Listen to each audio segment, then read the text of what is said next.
Oh, boy.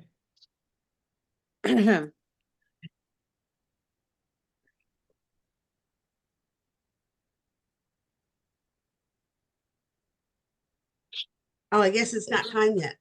Nope, we got a No, few minutes, a few about minutes. 5. 5 minutes or so, 4 minutes, whatever. So how is everybody today? Good. I'm a little more exhausted than normal. I worked out this morning, so. Yeah, and you worked out yesterday afternoon too. Yeah, I did.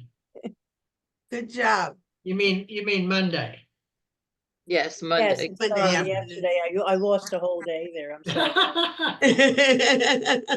It's funny how that happens, isn't it? Uh, Next thing I you know, remember it's the Sunday day and you say, before well, yesterday. yeah, you say, what happened to the week? Exactly. I see. Good morning, Rabbi. he's in deep He's thought. Is- silenced. yeah. In deep thought. Oh, I gotta get my prayer out. There you go.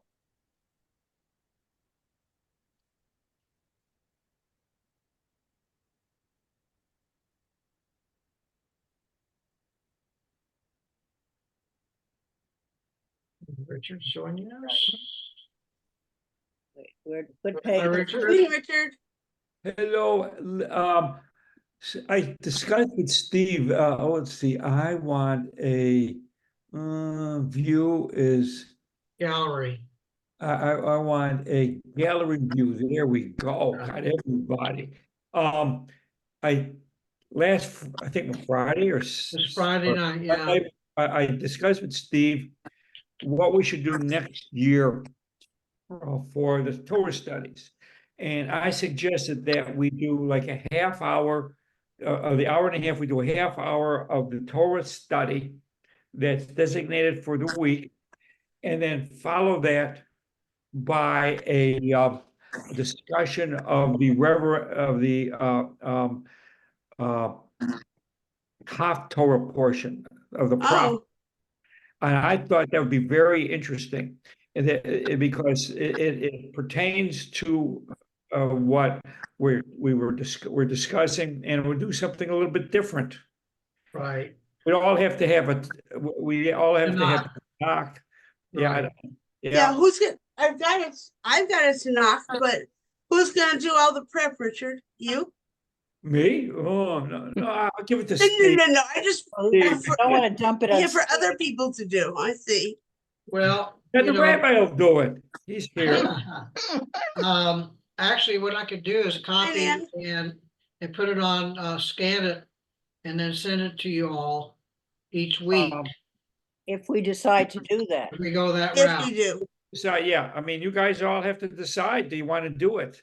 Right.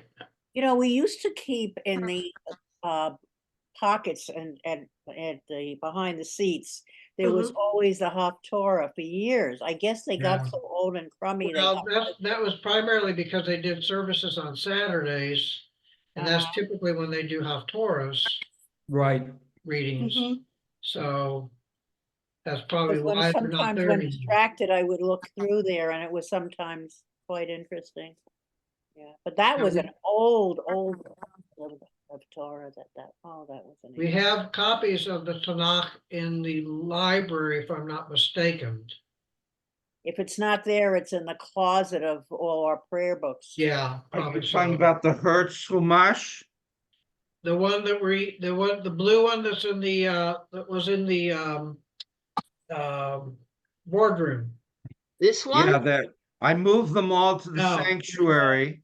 I And moved them all to the sanctuary. Dana, Half of them those are have, in- those Can have you hear been me? moved, some of those have been moved because some of them, when Steve repaired the bookcase, and he fixed the leg, and I don't know, with the wedding on Sunday, you know, they're doing some, you know, moving, so, if Steve's at religious practices tomorrow, Dana, you can ask him. we spoke about it, and what his plans are is to About half of them are in good shape and half of them need to be taped up, but he doesn't want to do that. He's gonna put those in the Geniza. So I suggested that we not do that, that we hold them all for future use, but he didn't like that idea. Well, it's, you saw the religious practices agenda, so the Geniza is gonna be, there's gonna be talk about that too, so. So what is the purpose of this whole thing? Like, what are we discussing? Really? No, I'm no, I'm Doing not- a half Torah in addition to the Doing a hot Torah. tour, and then that way you have access to the Tanakh. If you wanted to. which is just the regular Bible, right? Right, right. I got mine on Amazon. It's not just, it's just not the Torah, but all. it includes It's all also. it's all I the, had one, but But generally speaking, when this class is called Torah study, are we limiting ourselves to the Torah itself? I don't think so. Well, I mean, that's what we're we have. to- studying Torah, but we're also expanding it into Torahs, which would, be totally different from what we're doing now. What do you think, Rabbi? You know, Well, tell me exactly the question you're asking. You would- Richard? good thought. it was my thought that we do a very brief half-hour discussion of what the Torah is, out of Field's, was this Field? Yeah, Harvey Field's book. And then we do for an hour the pertinent Haftorah. Because we've never done that, and it would be something different and maybe unusual for us to do instead of just over every year the Torah. Although, And there's, no, the very religious Jews go over the Torah every Week, 100 years, as long as they live. right? I have to ask your question again. That he's Um, going in another direction. there's a new book that I can't find this second, but it just came out, which is Alternative Haftorahs from a Reform Perspective. So the traditional Haftorah comes from usually Isaiah, Jeremiah, and a lot of them are hard to understand. And the relevance is limited. So they wrote a book where they put a couple of alternative readings in as Haftorahs. So that would be something else that could be studied. So sure, there's and you think this would draw a bigger crowd? Well, we think Or it at least might 30 more people. right. Why? I don't know if it'll make a difference in attendance, but it might make it Well, interesting for us. we could More try interesting, it. yeah. We could Might be try more it for a interesting. couple months and see how it goes. Shall we start it when we get the new session, or can we start it? Typically, well, we're ongoing, so there is no new session per se. Oh, okay. Oft times, though, we usually start something new, right around or after high Oh, holidays. Holidays. That's what Sort I of was on thinking. season, as you would say, that we're starting fresh, Besides, we'd have to obtain the book. Right, well, what we could do is I could A Haftorah or the Tanakh, which one? both. Oh. We could do both, I mean, most of us probably have the Bible in the house somewhere. right, but Uh-huh. would, All right. We can, do you want to continue Giving this us some discussion? wisdom.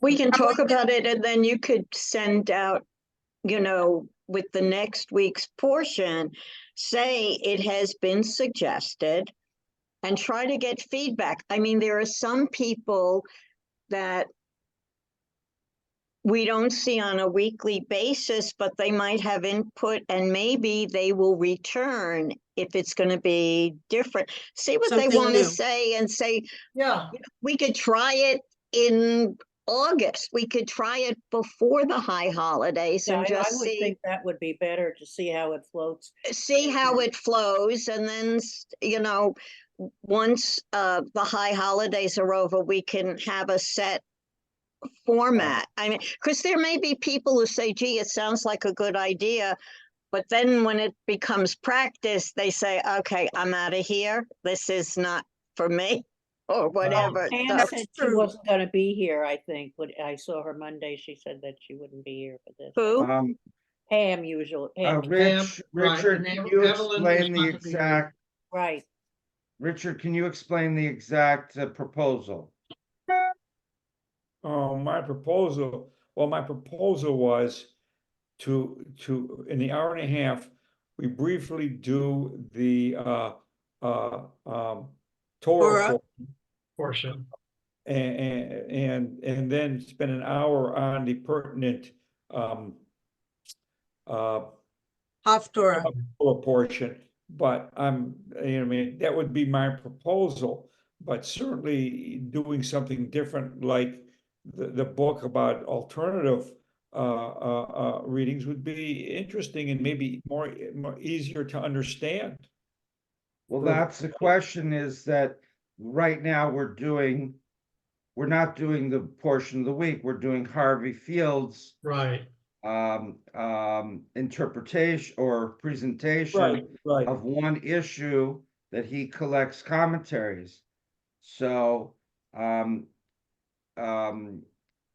so if we do the text itself, that Well, no, becomes I would do much, Harvey, because he explains, but we don't right. have to go into real big detail out of it. We can just read it quickly.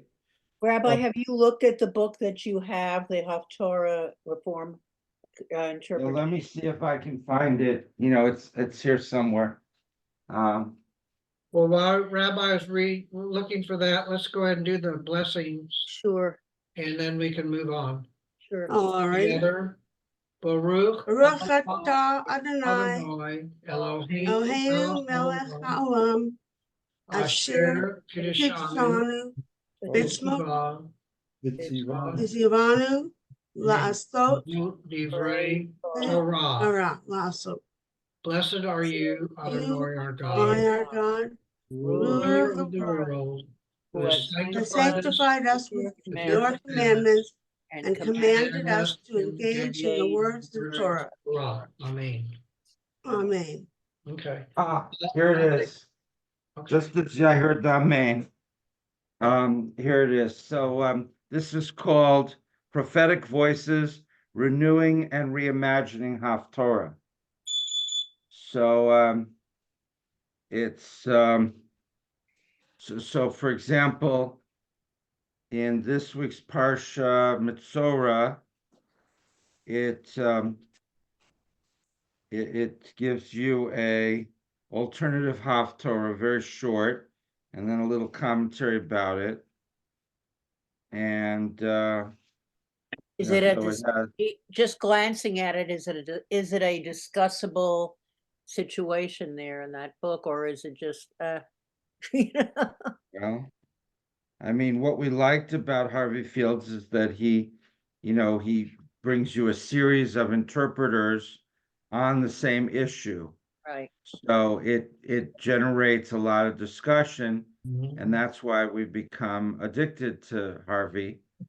And I mean, about a year ago, I bought about $200 worth of books, and I presented each one, and people felt that Harvey was superior to all of them because of this very thing that he'll, for example, today, the question is the sin of slandering others, and that he presents the problem, and then he gives you Rashi, and then the Talmud, and then The Rambam. Maimonides, and then Isaiah Leibowitz, and Sforno, and then Pinchas Peli. So he goes through kind of randomly ancient, medieval, and modern commentaries, all of whom relate to this question of what is slander. So so then Minya might say, oh, I don't like what Maimonides says about slander. And then 20 minutes later, Donna may say, well, I like what Isaiah Leibowitz says about slander because X, Y, and Z. So it gives us a commentary. I could put something like this together, but it would take, literally all week, It would take, I would have time to do almost nothing else. And it's, and I thought about doing a new Harvey Fields, for us, that would be fresh and interesting, but the time involved would be huge. Right. So, And then, but we could certainly try So what are this. you doing on your vacation? Sorry. Yes, well, quick comment though, if we do decide to do this, Rabbi, you and I are gonna have to go through the schedule, because we've got it all the way through That's Right. true, you the already. middle part of next year. Right. We'll have yes, to we did. coordinate. We did the schedule, but we can Yes. alter that if desired. Right, Oh, right. Natalie popped up very briefly and then disappeared. Well, she'll come back. I don't know what happened. So, but the idea of looking at the Haftorahs that Richard's proposing is certainly an interesting one. And, and there's nothing to stop us from including that in the Friday night service. The problem with that is that the reason we don't do a Haftorah at present is mostly time. You Right. know, I mean, ideally, I'd like to. I mean, in Alabama, for example, well, we had services at 6, and people went out to dinner as a group afterwards, so it was a different structure. But we kept it, and we didn't read the Torah at all, like practically ever. But it was 6 to 7, and we ended at 7. And so when I came here, I wanted to keep it to an hour, 7 to 8, but was just not possible. So I was trying to keep it 7 to 8:15, an hour and 15 minutes, but we don't always even do that. So, if I add a Haftorah with a little bit of discussion, that's another 10, 15 minutes. We have to, cut something out. And You know, then cut- extra things that get put into a service occasionally, special Right. events. that- Right. But Right. I think once in a while we could always add it and, and then cut other things out and do it once every 2 or 3 months. And even if we cut out things people don't want cut out, it's only once in a while. So, Question, Rabbi, is there another book?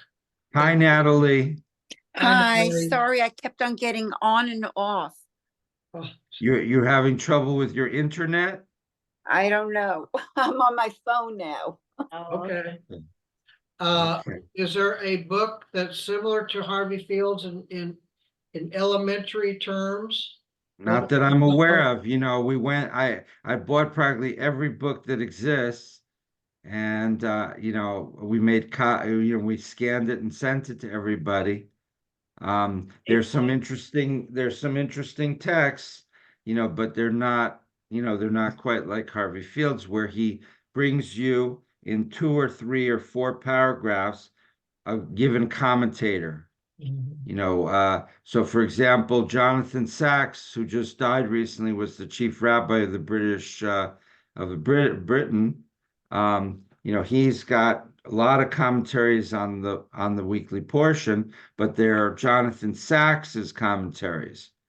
So you have to understand his argument, and that's the only thing there. Here, there's 5 or 6 different people's arguments in an hour and a half. So, although I'm not sure that most of you care about, the difference between Maimonides and, Sephorno. So if you like the idea, you talk about the idea, but you're not so wedded to whereas for me, in terms of intellectual history, whether Maimonides said something or Sephorno said it is very important. But I think you just like the ideas, and you are getting, quite a spectrum, from a Reform rabbi. So there's not a lot of things that are hostile to Reform Jewish ideas. And when there is, Harvey makes an effort to, discuss it, because he's writing for people like us, more or less. Marcia. Well, I'm thinking that what I like about the class, and I don't know how other people feel, I like the fact that we often take what is in Harvey Fields and we relate it to modern times, what we're going through, making it more relevant than something that happened 5,000 years ago, you know, so that's an important thing, I think, for us. Yeah. Now there, Leon Cass, for example, has books on Genesis and Exodus, which are excellent. You know, he's a professor at the University of Chicago, but they're heavy and they're from one point of view. So, yes, Richard. The Haftorah, maybe small portion of it could be read like you do the small portion of Torah on Saturdays when you have a Saturday service. Just a Well, small minutes. so 10 far minutes. the Saturday service people don't even want a Torah reading, but we could do maybe the Haftorah instead of the Torah. Yeah, yeah, Yeah. on Saturday and Friday you do the small portion of Torah, and Saturday, and you might even want to do the alternative Haftorah on Saturday. Yes. Did you And so understand? if this group discussed a particular Haftorah, then it would make even better sense to do it on that Saturday because it would be kind of linked to what we do here. I like Might it. help. Other comments, Nan? You know, this is not a bad turnout today, and we're missing Evelyn because she has her family in for Passover, and Right. Pam was going to have to not be here. So this is a pretty decent turnout for this Zoom class, I think.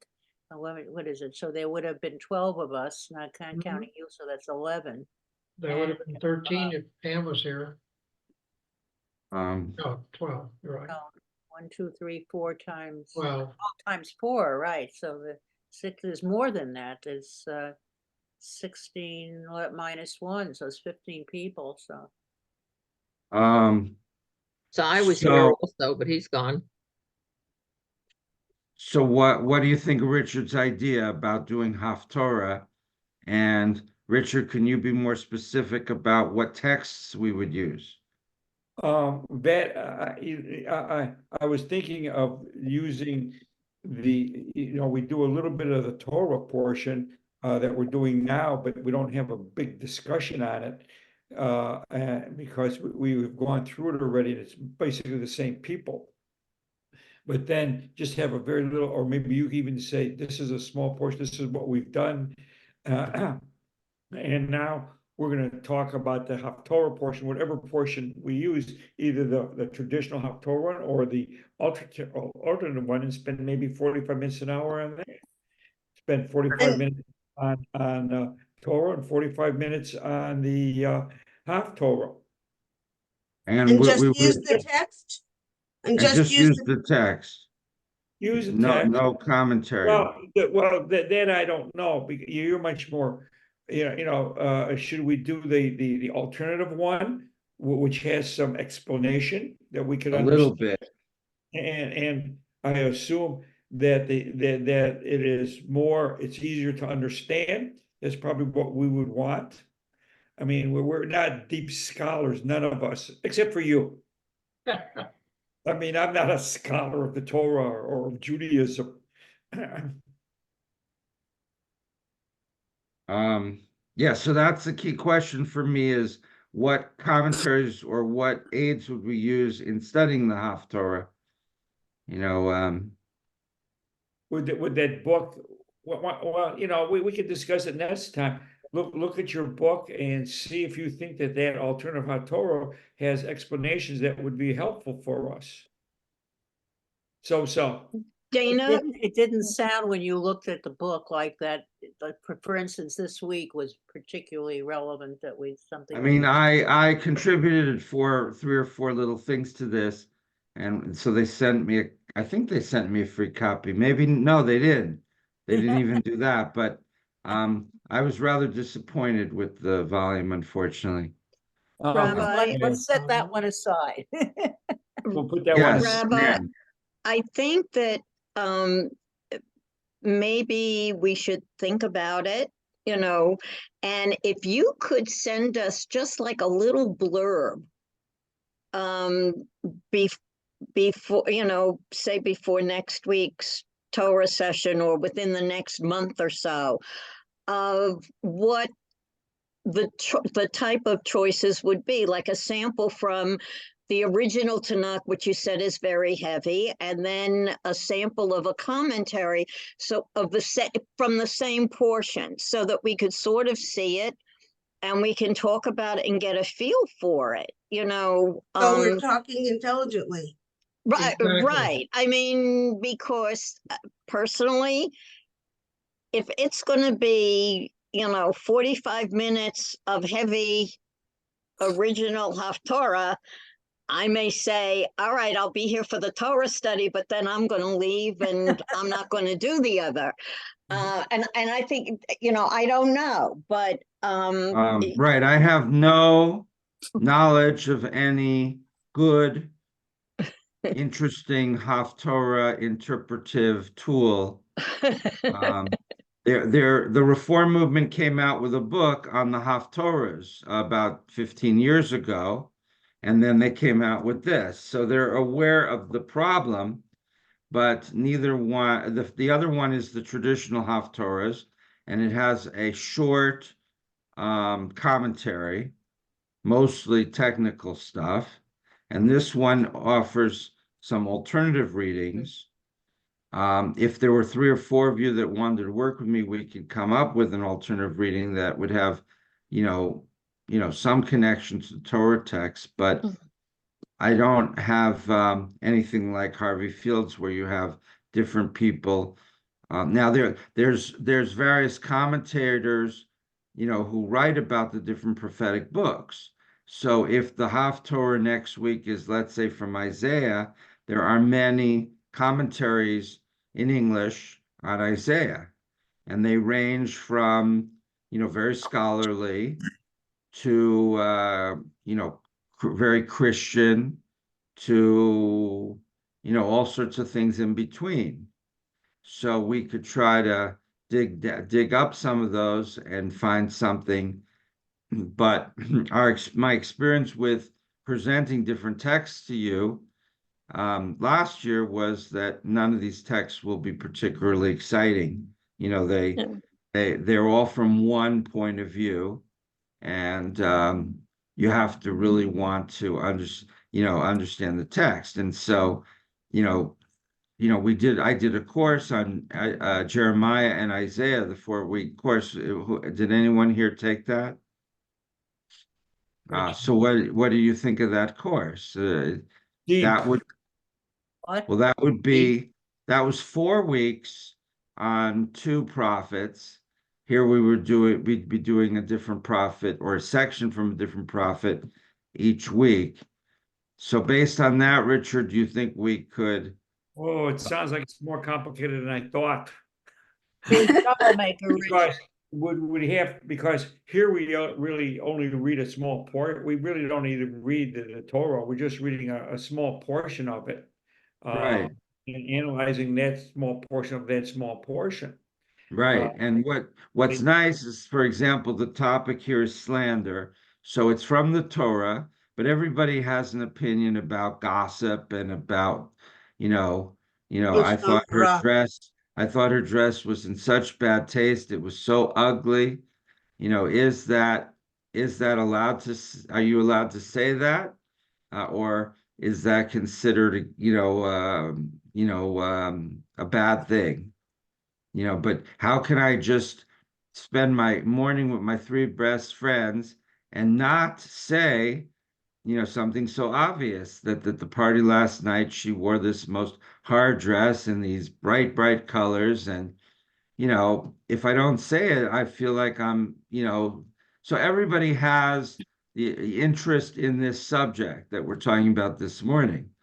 But if we talk about Zechariah, and I have to try to explain to you some of his, what he believed, it can get very technical very quickly. So I say this, Richard, not to discourage you, because I'd like to find an alternative, but I'm the one that's going to be responsible for providing the stipulating, how do you say it? the Scintillating? exciting. Scintillating. Exactly, thank you, Marion. Text and keeping you all excited about what we do. And I think you have to write a book about us as a group. That oh, would be, I'm writing it now. Are you? It's What is it? almost done. It's the Torah study crowd. Make uh, sure you make me evil, because evil people always get the best parts. I want Danny DeVito to be my to play me in the movie. really, Yeah, Danny DeVito doesn't look like you. He's Cool. a little shorter, don't you think? you're much He's a shorter. great penguin in the Batman series. Oh, my gosh. Those are the fun roles, huh? We were good. We were good. I think Yeah. the part is Richard. Your part has already been given to Gene Hackman, but he's not acting anymore, so they're going to have to give it out to somebody else. Well, Yeah. you're probably gonna have to make this a little more dramatic than the class usually is, you know? Well, there'll be a murder, Oh. the Torah Murder in study the book club. murders, more than one murder. Cozy mystery, right? History. Yeah. Steve. I think we should table this. Maybe you, Richard, and I can discuss it further and see what kind of program we can come up with. Maybe we could do this on occasion and not make it a Maybe ongoing, once a month. you know, once a Let's make month, that once every every couple month. months, whatever we feel like, you know. Well, we Whatever can kind the- of test it, we can kind of test it and see how it goes. Yeah. But I think that we need to discuss it first to get things organized. Okay. Come up with a couple sample, Yes, exactly. yeah. All right. Now, of course, it also depends what's in the Haftorah. If it's a really good Haftorah, then it becomes easier to discuss. So maybe those are the weeks that we might want to do it when there's a particularly good Torah going. Okay, well then, if Richard and Steve want to meet with me, the three of us can go through the Haftorahs and see which ones might fit the criteria and what I can then try to find you some texts and I can scan them and send it to you. You could take a look at them and see if Yeah. any of them. 3 or 4, once every other month or something like that. Right. Okay, Okay. good suggestion, Richard. Thank you for thinking about More us. complicated, like life, it's complicated. Life is, Are we doing the medicine one, or are we doing are we doing biblical medicine, ritual, and ethics? no, we're doing No. slandering others, And the one, okay. 124. page 124. So, the Harvey Fields is he puts together Tazria Mitzora, 2 separate portions together because they usually come together. But this year, because we had an extra month, there were 2 Adars, so we're separating them. So we're doing two commentaries from the same week, if that makes sense. So last week we did 122, and this week we're doing 124 about slander. Okay, so slander. I started my introduction. If you're meeting with some friends, is it okay to say something negative about somebody's dress, how they dressed at a party? Or, just basically say anything negative. I mean, if you can't say anything negative, then you're censoring yourself and you can't have an honest discussion with anybody about anything. So, there's the Chafetz Chaim was a 19th century Eastern European Orthodox rabbi, and he wrote a book about slander in which he's very extreme, and you can't say anything about anybody at any time. That's even slightly negative. But if you live that way, how do you, how do How are you you authentic? say Yeah. again? No, how would you be authentic if you live Right. that way? Right. And there's certain rules about it, like if Nan offends me at this Torah study, I'll call her and I'll tell her directly, Nan, you offended me, at least first, before I go on Torah study next week and say, I want to blast Nan for offending me. So there's certain rules about how to do it. Or maybe if it was a dress, my dress example, you might call whoever, Susie, and tell Susie, I really didn't think your dress was that nice. So that if she then hears you told another friend that you didn't, at least she heard it from you first. So there might be certain rules, but if you can't ever say anything negative about anyone, and they have that problem with the job applications, right? Because you can get sued now. So somebody was a terrible employee, and then they're now applying for an even bigger job, and the person calls me from the bigger job and says, how was Susie? As I hope we don't have any Susies here, right? Nobody's No. listening. No, not here. How was Susie as an employee? So I could list 400 things she did terribly.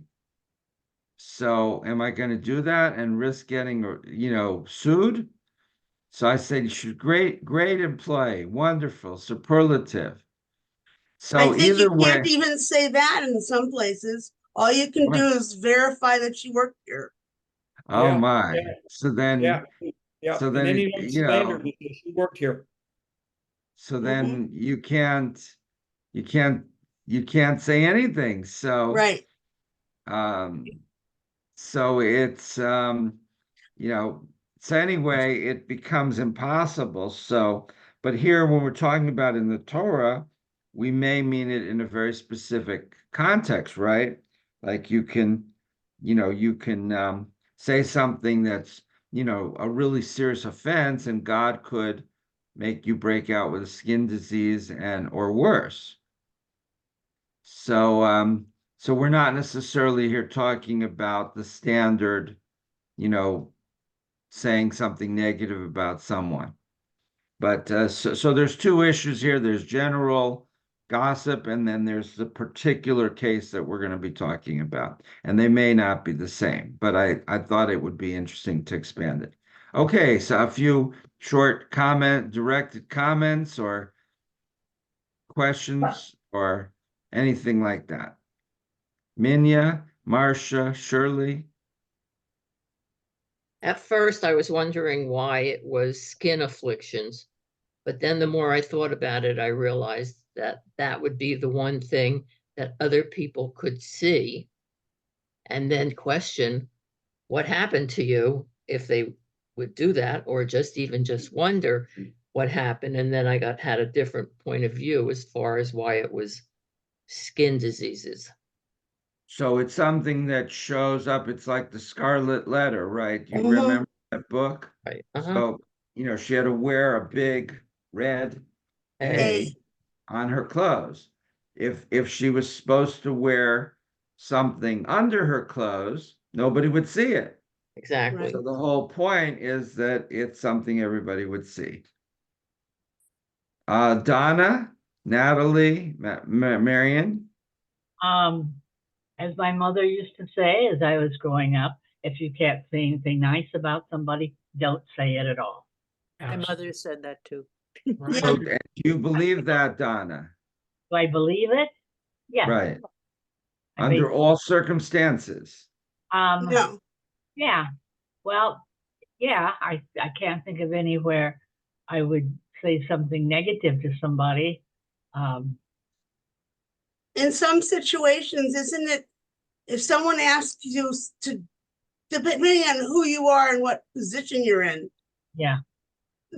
there can be critical things that someone who works I worked with in the nuclear industry, okay? Not directly with the bombs, but I was with the DOE. Oh, because I want to talk to you about buying one of those. And I want a we'll talk to small Israel, atomic yeah. bomb, nothing too Miriam, big. that's why you have such a brilliant But if you're talking personality. to an engineer One about at a time, please. if we're talking about an engineer, it's critical to know whether his performance is good, bad, or indifferent, and if he's up to the abilities that he needs to be to perform his job. I mean, there are times when it's critical to know the truth. But Yes, Marcia. that's not gossip. This No, is- it's not. This is, I think when they're referring to this is talking behind people's backs, being snide about things, I mean, opinion of something, saying you're giving your opinion and when it's being asked for is one thing. But, if I had on a really weird outfit, and I'm sure people would have talked about it behind my back, and I probably this crazy lady over here, but I didn't ask you either. Right. It's one Right. thing, So but you're just, saying that Donna's comment that her mother said has to be put with certain qualifications. Well, not as she was telling, I was a child at the time, or a Right. teenager. And this is a different thing than, say, you're asking for somebody's qualifications to perform a certain position. That is, that could be disastrous in the field that Miriam was talking about. Okay, so if you don't have anything good to say, then don't say anything would not apply to the supervisor of the nuclear engineer. right. Probably. So we're talking about in strictly social circumstances. Steve's got his hand up. Steve, Okay, well, if you can think bad things, but you don't have to say them. Okay, that's the way I look at it. Right. Yeah. okay, Natalie? There are very many times when there's a difference gossiping about someone and a difference speaking directly to that person. And it depends on if you're speaking directly, how you speak to them, what your relationship is, and what the circumstances are. If it's just you look better in red, you should never wear that color. Saying it doesn't change very much.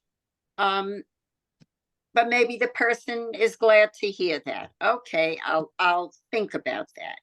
But if it's something important and you really have a relationship with someone, to me, you don't have a real relationship if you can't express yourself. But that's not slander. That's not talking behind their back. That's being honest. Right. Right, that's being honest. Okay, so what's the difference between being honest and saying something nasty? Because if you're talking behind someone's back, that's being insidious, it's being dishonest, it's not being able to say it to their face. If you're going to say it to their face, that's one thing. If you go to someone else and say, did you see what he did or she did? That's not nice. Yeah. Yes, Marion. I think it goes to Kavanaugh, to intent. Do you intend to be nasty, mean, whatever, when you're gossiping behind someone's Well, back? Or are you expressing a concern for that person to them? Oh, Correct. Okay, so if somebody really wears a dress that's just whatever, not appropriate for the occasion, then it would be a good thing to go to them quietly and say, you might want to, these kind of events, charity events or whatever, normally people wear gray or blue or whatever they wear, not purple and orange. And so you might want to tone down your colors next time, because then, and that would be constructive criticism. And then if you mentioned it to other people, you would say it in such a tone, oh, I told Susie that it might be better to wear gray and blue rather than orange and purple at a charity event. And then you can say the elephant in the room, but not in a not in a way that's designed to draw out negative comments from other people, but rather to say we're handling it. And, so you acknowledge it, but not in a way that makes it look like you're trying to get everyone to gang up against her. Does Right. that sound fair, Minya? I don't think that what you wear to an event is anybody else's business. And I think that if somebody's going to come up to you and say, gray is really not your color. If that's your best friend telling you, they wouldn't tell you at the event. They would tell you one-on-one. And anyone else who's going to sit and talk about what color dress or how long the dress is, or if you had a bouffant hairdo or whatever, that's just gossip. I Right. don't think that's to tell somebody a positive thing unless it's a very good friend and you two can sit down and have a conversation about it. But other than that, I do think that you're just being a gossip. Mhm. So you're a little stricter than I am, maybe. Okay, responses? Donna, Marion, Shirley, Natalie, Donna, you have to Steve? unmute. You're muted, Donna. Donna, you have to unmute.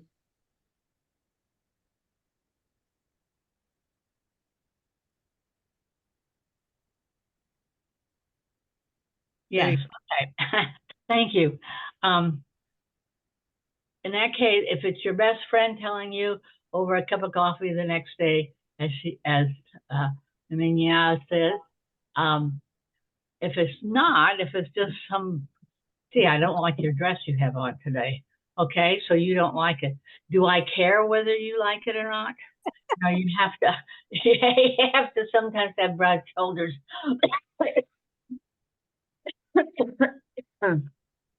Excuse me, and and just shrug your shoulders and go to another conversation. But it's more important than something like a dress. If Right. it's somebody's behavior or someone's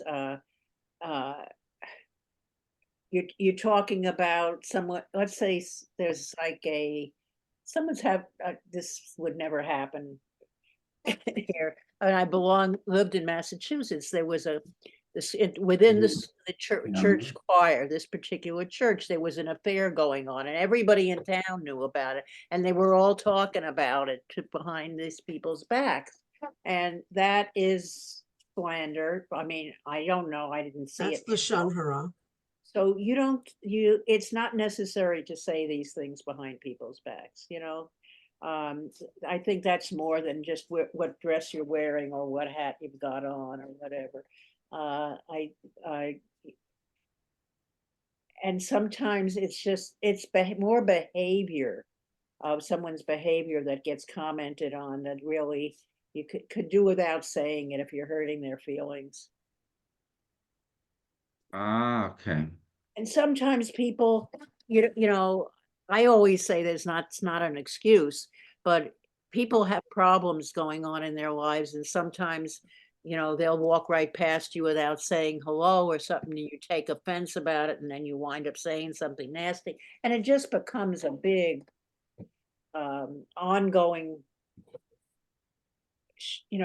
story that people are being bad-mouthed, I guess.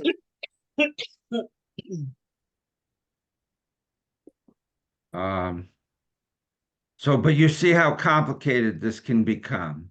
Yes. And you want to balance being reasonable and also productive with not being offensive. Right.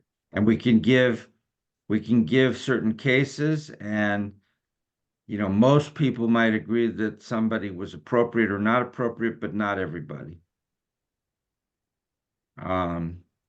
Okay, let's take a look at this. And in the Torah, if you slander, you may find that you need to go to a dermatologist. And we don't have a dermatologist here, so we rely upon our ear, nose, and throat doctor, which I used to do allergy. ENT. So he's a half So, dermatologist. yeah, I was the rash guy at the Oh, you medical were? center. All right, Oh. so then he is our guy. So he's in Illinois, he's known as the rash guy, so that's pretty good. Donna, Uh, Quickly, you're an ear, nose, and throat. What can I do to get rid of my vertigo? That's a hard question. I am seeing PT. You don't have Depends to on go the into cause of the- directly. It depends on what causes the vertigo. There are many causes of vertigo, and just by you telling me you have vertigo, I would have to do an analysis. In fact, But- one vertigo is very serious, is central vertigo caused by a tumor or caused by a stroke. Donna, I Make an will, appointment. Donna, I will email you the name of someone that I use through Banner, PT. And she did an adjustment on me. She got all my crystals back in place in one visit. And Yeah, I've well, never you had had it. the- A you couple had of the- years you- ago, I've never had another. Well, you had Visit. this sin, you probably sinned your husband, so you got benign paroxysmal positional vertigo. Yeah, But I first, am- yeah, What? and you got a sin offering, and it all went with the help of a PT. so Richard, you think it's from gossiping? Right. From not listening to her mother? No, but that's That basically could be. what the sin thing is about, slandering people, saying something untrue or not truthful or saying something derogatory. And like it mentions Miriam and it mentions Moses. When Moses, defied God, he got a rash on his hand, probably had to go see the priest dermatologist. No, there maybe weren't any priests then. He had to cure it himself, go back to God and say, hey, okay, I'll do your bidding. Get rid of my itchy, scaly eczema. Eczema, yeah. Mhm. Wow. Okay, let's read. Who's Who wants reading? to read? Okay, Minya, page 124, Perek Bet, the sin of slandering others. You have to unmute, Minya. Sorry. Uh, There you go. Sorry about that. As we have already noted, the Torah and its interpreters present neither a medical diagnosis nor treatment for the skin disorders of their times. While the ancient priests examined infections on the body or fungi in the home, they did not describe any medicine or therapy for healing. They did determine a period for quarantine, which may have been unrelated to the fear of passing the infection from one person to another.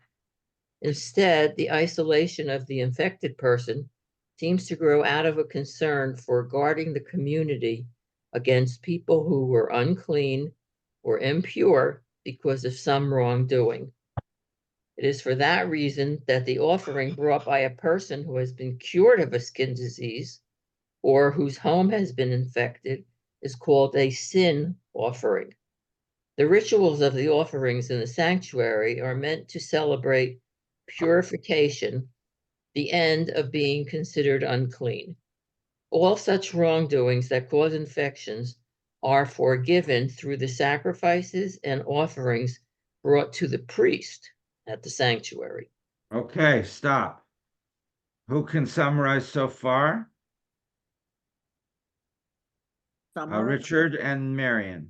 Well, it seems to me what they're saying is that infections are caused by wronging God, saying something bad, doing something bad. Like in the future, they mentioned Moses, they mentioned Miriam, and that what really they're doing. The priests don't have a medical license, and so they can't treat.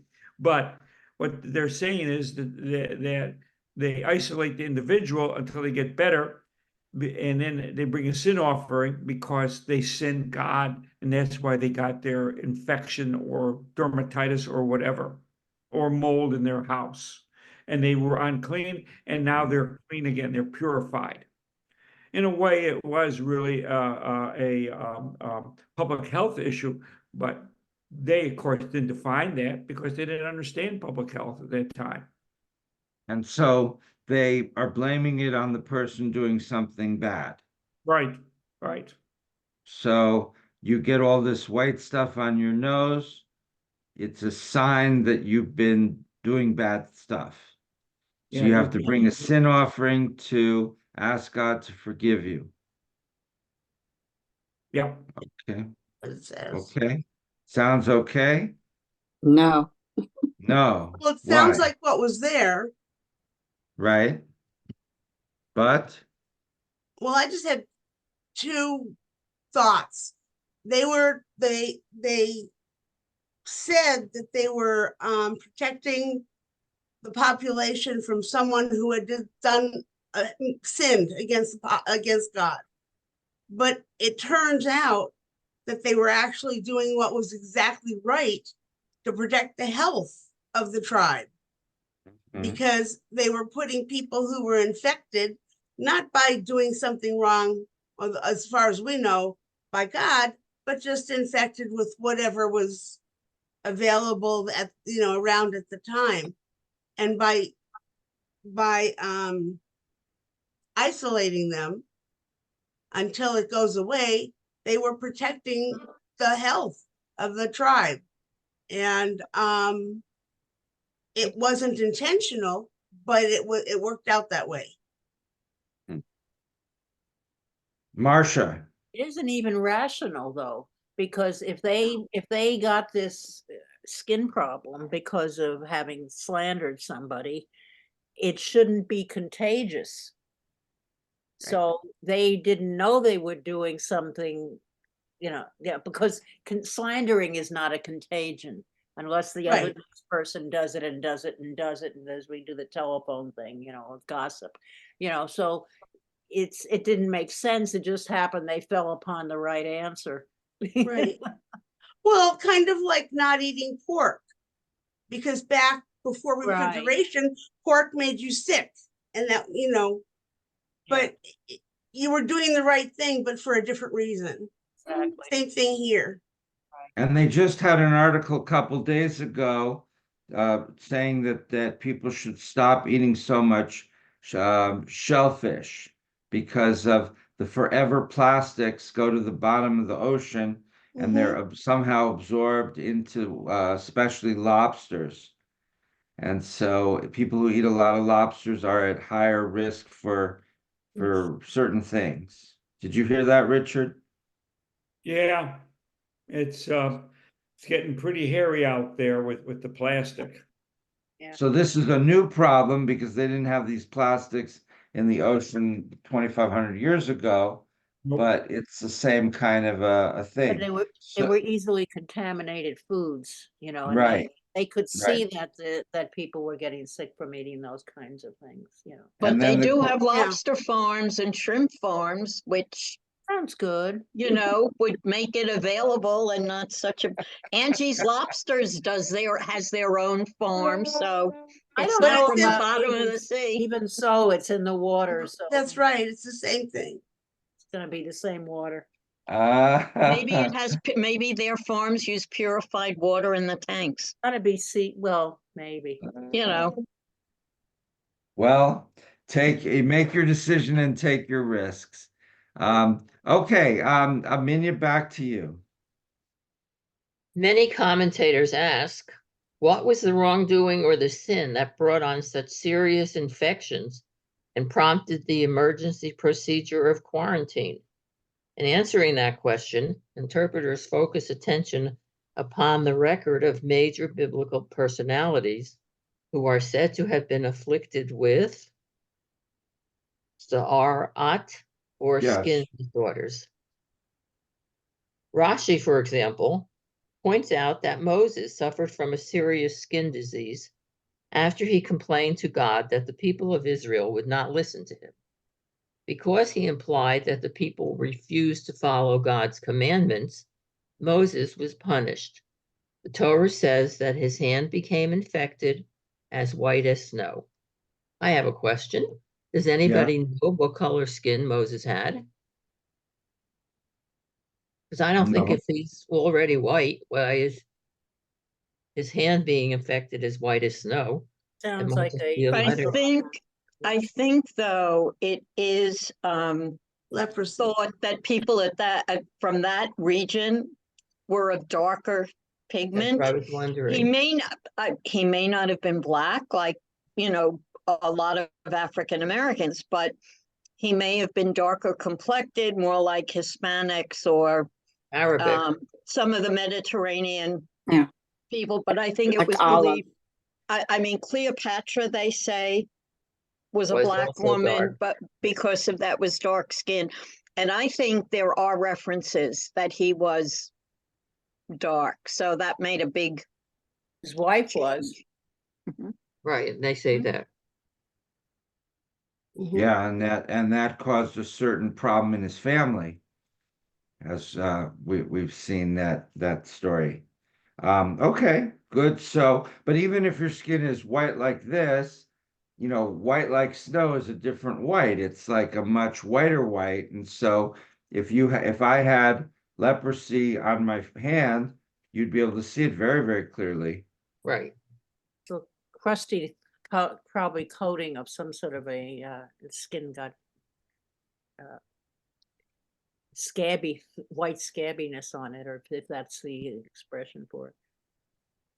But it would have been something that everybody noticed. Right. Yeah. Okay. Other comments? Marion, Natalie, I'm Shirley? just having difficulty with this. Okay. With this cause and effect of God doesn't like something, punishment. God doesn't like the next thing, whether it's severe, whether it's minor, punishment. And I don't like that whole moral thing about God. And while I'm talking to you, I'm checking out my body in case it changes. That's a very wise thing that you're doing, Natalie. Thank So there's two issues. There's what the Bible was saying, or this part of the Bible, and there's what we think about it, for later purposes. So those are two questions. So the Bible may say stuff that we don't think is reasonable, and then we can send it to Religious Practices Committee, and Nan can make an official proclamation. We don't accept what the Bible says this week in the Torah reading. Why can't somebody just break out from a disease and having nothing to do with God? They break out from the disease. The community says, just like lepers, this could spread, and there's, some kind of banishment or whatever. And then the person gets better. And in those days, probably not. And you probably never hear from that person again. But, or they use some kind of potion or whatever they did in those days, not really knowing the true diagnosis. But why does God have to always be punishing? I mean, doesn't he have better things to do than punishing someone who gossips? And I don't know. Remember, they didn't have a concept of bacteria or viruses, and therefore they didn't understand the concept of communicable diseases. Right, So, but if they didn't understand, which we know they didn't, so diseases came very readily, and they didn't know what to do about it. Why does God have to get involved and add more to it? well, if you have no concept of disease, and suddenly 50 people on the left edge of the camp die, you need an explanation.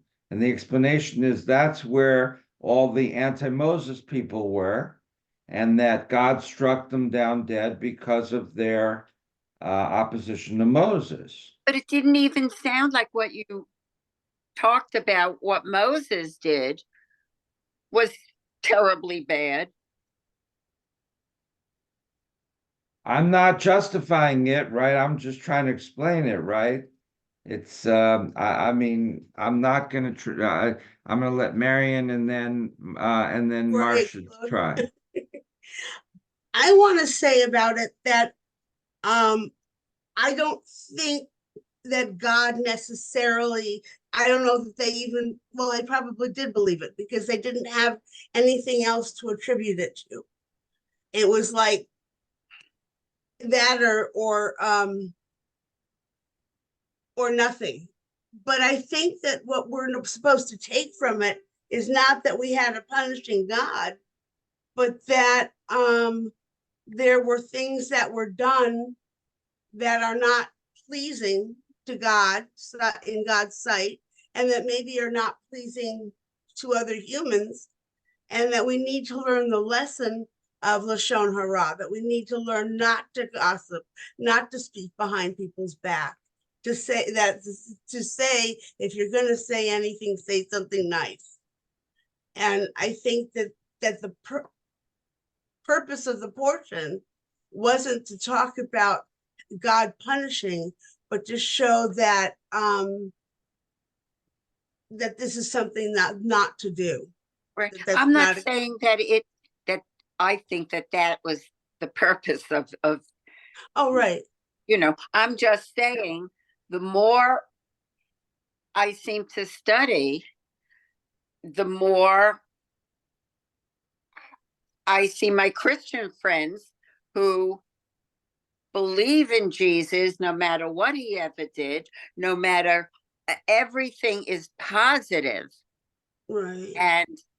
and there's a path to follow, and at the end there's a forgiveness. And I keep hearing all these things about our God. It's like, I don't know. I'm not that thrilled with him, and I don't like this feeling of feeling more negative rather than more positive as I'm learning. And it may be more my attitude, which is not the first time this has happened. Well, I'm not defending this, we're just talking about what's there in the Torah. Mhm. It's hard, we don't want to change what's in the Torah, No, right?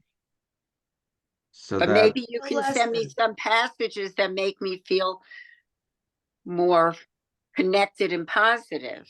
oh, okay, well, sure. I guess there's there's a whole bunch of more inspirational literature. The newest book is, I heard her speak about a month ago, The Amen Effect, and it's by a rabbi from California, and she's trying to do that. It's called Does anybody know who I'm talking about? Amen. Amen. Amen The Effect. Amen meaning AMEN or AMAIN? Right. AMEN. Amen. Okay. Like Amen. amen, amen. Rabbi Amen. Sharon Bruce, Okay, thank you. Brous. And then there's ROU. another woman rabbi in California, Naomi Levy, Levy, I think, and she has books on the same thing. Perfect. Thank you so much. And then and this is an interesting thing that Natalie's raising. I mean, I was just reading last night about David Brooks, the New York Times columnist, which is a very exalted position. And he was raised Jewishly, and his first marriage was to a woman that was not from a Jewish background, and she converted and she became quite devout, even Orthodox. And then about 10 years ago, but I'm just reading about it now, he divorced her, among other things, from religious incompatibility, Oh, and married a devout Christian. And although he doesn't like to say that he converted to Christianity, that's effectively what he did. He became very kind of like what Natalie was saying, kind of enamored with a Christian conception of God, which is mysterious to me because I've never found it attractive at all.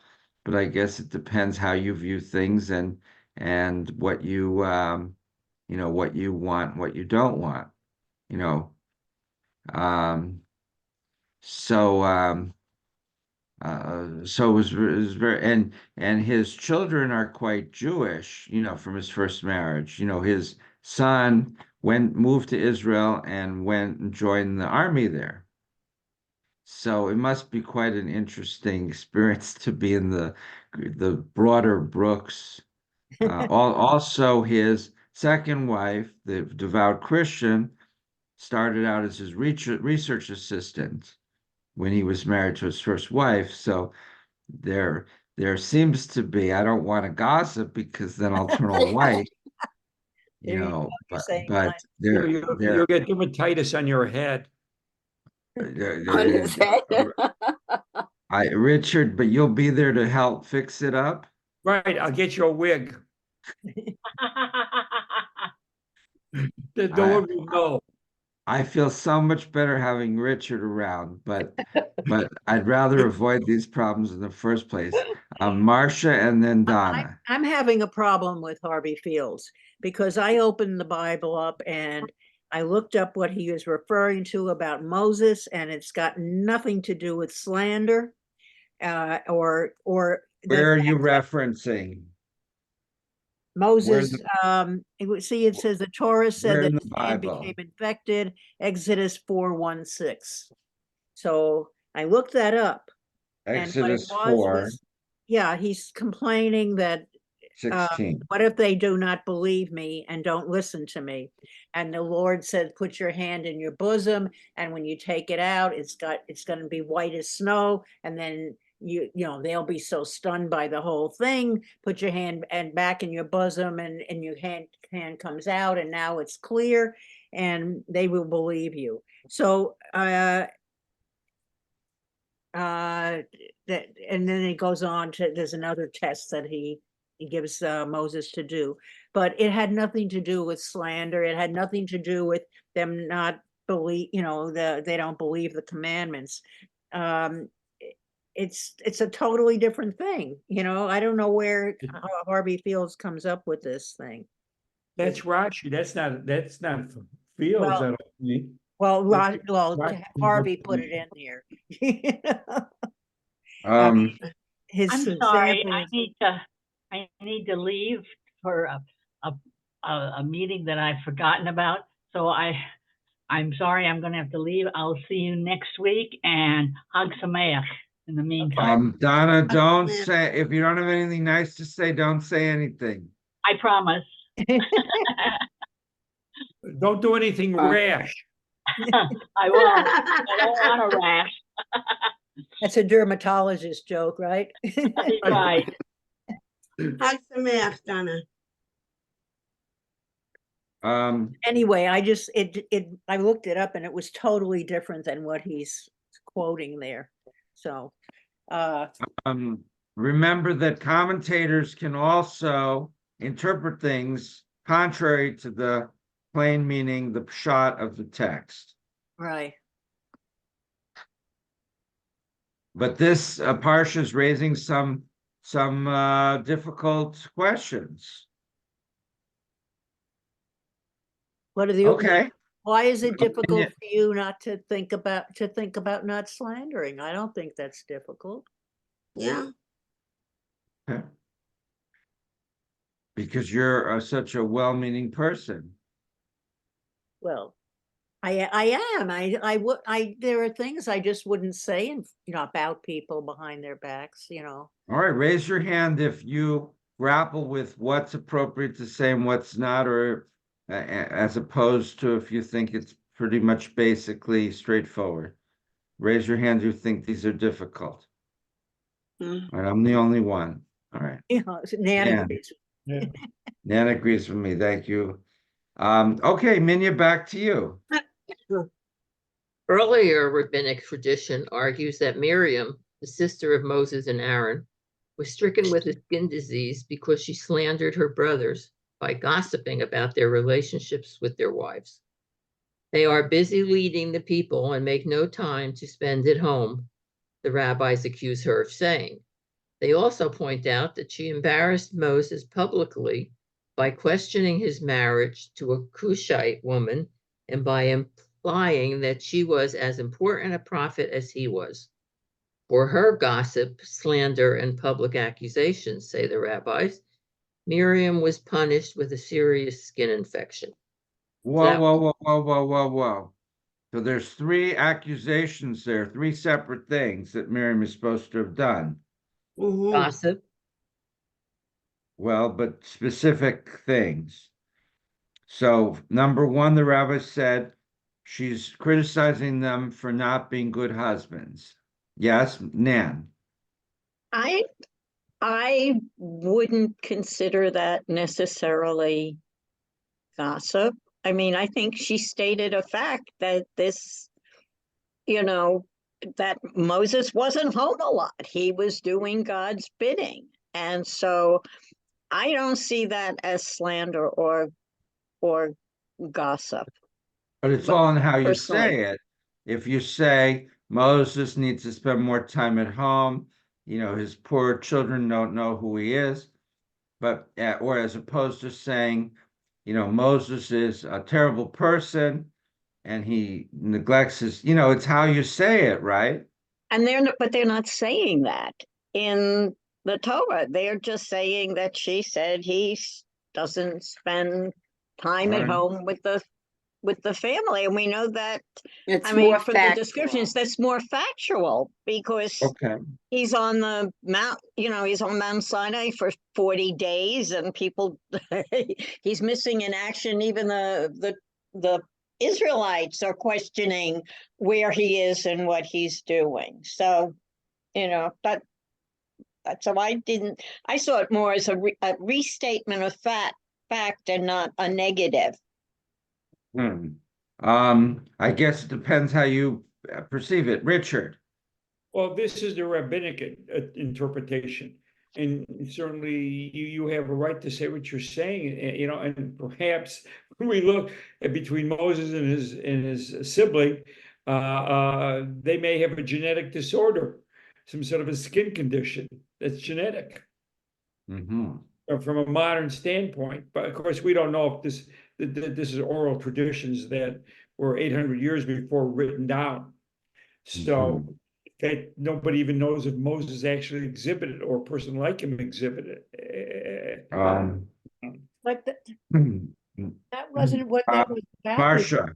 That wasn't what that was about with Moses. What it about with Moses is God was giving him a little mini miracle to show the Israelites, to show them Right, how yes, strong he was. Okay. that's what it Okay, was. so now accusation 2, but number 1 is that they don't spend time with their families.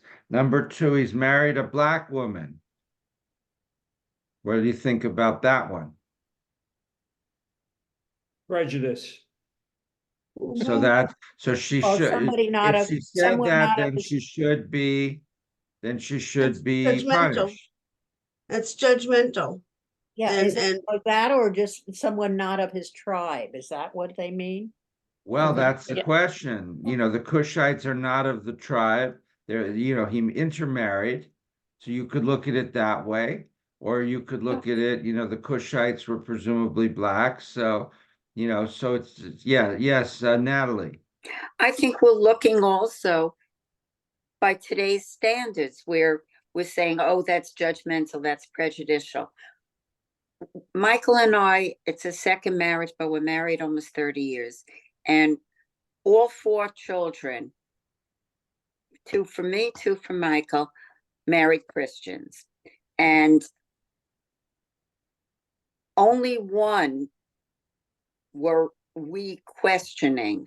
And that was because they were both teaching in college and they met at the end of the term. She's from Mexico. She went back home and their whole relationship was online, so to speak, FaceTime and all that. She was very religious. Her family was very religious. And we were concerned. It wasn't because she was a different religion.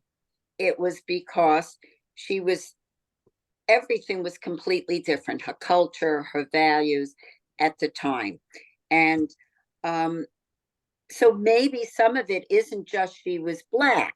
Maybe it's at black with other possible issues because of the differences. I don't know. But I don't think you can always just assume, you know, that people are being prejudicial. We weren't, but we had our concerns, and she turned out to be the best of the four daughter-in-laws. Wow. But here, this is in the Midrash, and we learn about this in the context of God punishing Miriam. So we know that whatever Miriam did was bad because she's being punished for it. So that's how we know what it was. Whatever it was not meant in a good spirit, presumably because then she wouldn't get leprosy. And the final thing she's accused of is implying, not stating, but implying that she was as important a prophet as Moses was. I mean, what's wrong with a little sibling rivalry? I mean, if I say I'm just as good a rabbi as the rabbis in New York and Los Angeles who get quoted in the newspapers all the time, is that bad? I mean, she's saying she's an important prophet. I mean, the rabbis acknowledged that she was a prophet, so maybe why? if she said, I am an important prophet, that's different than the comparison with Moses. That's where the blasphemy comes in. Okay, so this is the Midrash saying, the Midrash is saying that God punished her for these three things. Therefore, we know that if God punished her, these three things must have been done in a not so nice way, or with not so nice intent. Because if she was just a sweet person who was just trying to state something, God would not have punished her. Right. And so she's accused of gossip, slander, and public accusations. Harvey Field says those are the three things. One is gossip, one is slander, and one is public accusation. But I'm not sure which is which. But she did a bunch of stuff, but she doesn't get killed. Like people got killed for less, thrown into holes and buried up alive, or the fire could have enveloped her. None of that happens to her. She gets a minor skin irritation, and in a couple Because months, that's discrimination. Because she was Moses' sister. right. So and Aaron was treated even more leniently. So if you're going to do bad stuff and God is going to punish you, you want to have a brother like Moses. I have an important question. Yes. Important to me. I apologize. It's one thing if one begins the gossip. You're with a bunch of people and they all gossip. And what do you say when somebody says, don't you agree? Or you say, I'm sorry, but I don't get involved with gossip. I mean, Well, I've said that at times, but I think people think conversation often is gossip. That's what they're conversing about. I guess, and I you're think it's a saying that problem. it's done in a mean-spirited way. They don't think it's mean-spirited. They're yakety yakking, We Well, I don't talk guess, about politics with anyone anymore. right. We don't talk about religion because that leads to politics. So they gossip Why does more. religion lead to politics? I'm sorry, how does religion Lead to politics? in my community? A lot does, because then it has to do with who believes in Trump and a lot of religious issues that come up in different political laws. How about abortion? I mean, that's religion. Oh, well, It's we a talked piece. about that. That was in the Parsha Uh-huh. last week, right? How many people were there either Friday night or Saturday where we talked about abortion quite successfully, I would add.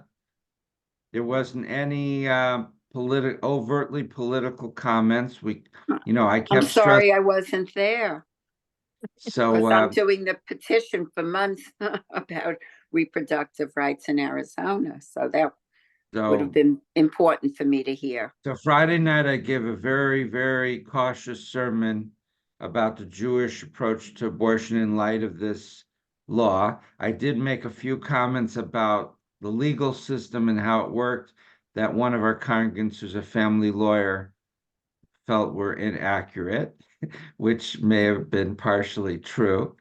But I didn't get into any trouble politically, which was the important thing. But I said something along the lines of the Arizona Supreme Court. My original comments, which were clearly wrong, was that the Arizona Supreme Court should have made a ruling that would have kind of made everyone on both sides minimally happy. The law that they could live with that would allow for abortions, but might put certain minimal restrictions on it so that both sides would feel they were being listened to a little bit.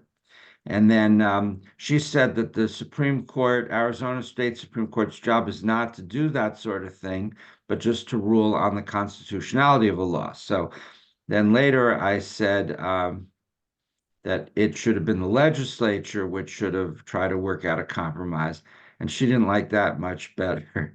So anyway, but and then Saturday we had a whole discussion about it. So it is possible to talk about things that relate to religion and not to let the politics, pull all the air out of the room. Steve. Well, if Natalie wants to watch the service, both services, I believe, it's on YouTube, so you can go through our Oh, and Oh, Okay, only thank Friday you. night. Saturday morning is not on YouTube. oh, okay, so okay, but I Saturday, will listen to you should be Friday able to night. watch it. And you can skip ahead to the part, the Right, sermon to part. his part. Okay, so other comments about Miriam? Okay, let's do a little bit more way. I mean, I think, Richard, you got to admit with Harvey Field's time flies. We're almost an hour and a half, and it feels like we started 10 minutes ago, right? Yeah. So it's True. not, we could do worse than Harvey. Poor guy. We're still on the first page. Well, we can do another hour and a half and make it a 3-hour thing. Okay, who would like, Minya, do you want to read a little bit more? Well, do you want, says Rabbi or the box? Skip the box. Rabbi Yohanan, quoting Yes. Rabbi Yossi ben Zimra, warns that spending, you tell me how to say that, Lashon Lashon hara. Lashon hara. thank you, slander, lies, or misinformation is identical to denying the power of God. God commands honesty and the truth. If a person is dishonest, God's desire is undermined. Such a person, says Rabbi Yohanan, will be punished with skin infections. At another time, Rabbi Samuel bar Nachmani, quoting Rabbi Yochanan, argues that the serious skin infections mentioned by the Torah are the result of 7 kinds of wrongdoing: slander, bloodshed, perjury, adultery, arrogance, misappropriation, and meanness. Several examples are given.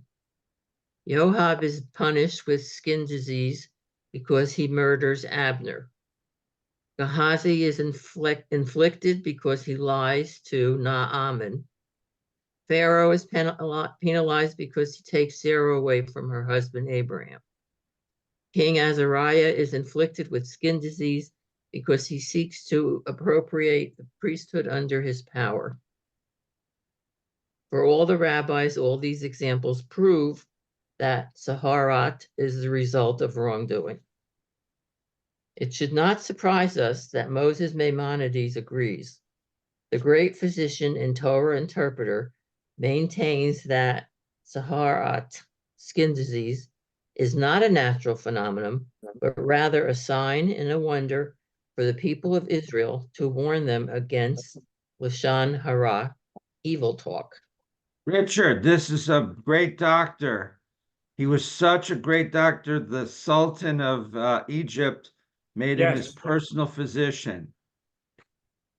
And then he had to escape to Egypt or something like that. Wasn't he in Spain? If I remember, he was in Spain and then he had to escape to Egypt because they were Right. after him for something. Right. Sort of like you had to leave Illinois to come to Arizona. Right, yeah. Yeah, all the malpractice cases I had, all 30, 40 of them. But No. but in traditional Judaism, the tzarat, which is considered a special leprosy, right? It's a spiritual leprosy. So it is not dermatological diseases. We're not talking about here pimples or any of the other normal diseases. This is a special disease that God punishes you with for sins of speaking. I wish they So- do that to politicians who lie.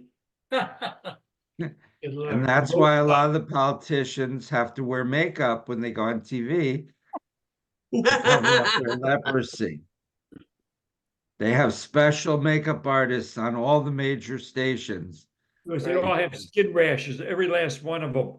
pretty much, except for the ones that got out of politics. Yes, Steve. Sorry to do this, but we've got about 3 minutes. All right, time has flown away. You see, even when we don't gossip, just talking about gossip makes time go fly. God has the answer. Yeah. We're going to have to leave this topic unresolved, completely unresolved. Maybe next year we can come back to it.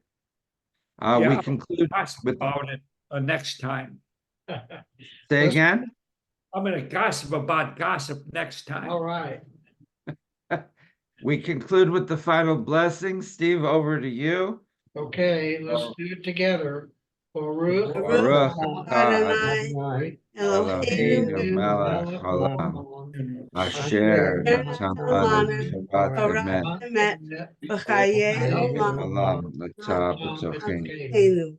Baruch. Baruch Baruch atah atah Adonai, Adonai, Adonai Eloheinu Torah. Blessed Amen. Blessed is Adonai our God, God, ruler of ruler the of the universe, who has given us the teaching of truth and planted within us eternal life. Blessed is Adonai, giver of the Giver of Torah. the Torah. Amen. Everyone, Amen. keep your quiet. Okay. Check it. Check it. Yeah. It wasn't but- resolved. We can do whatever we want. Well, let me resolve it a little bit. I think that comments made in a good spirit for the purpose of resolving problems in a gentle manner are appropriate, and comments made in a non-gentle manner, which are designed to explode problems and create division and dissension, are not allowed, and it can result in the tzara'at, and people like that need to be punished with terrible dermatological problems. And to think the way you express something before you do. Right. Yes. Good To point. try to help situations not make it worse. Right. Amen. Okay, Amen. I'll see you next Bye. week or sooner. And Friday. thank you to everybody, and hello. Good Bye. night. Bye. Goodbye. Bye.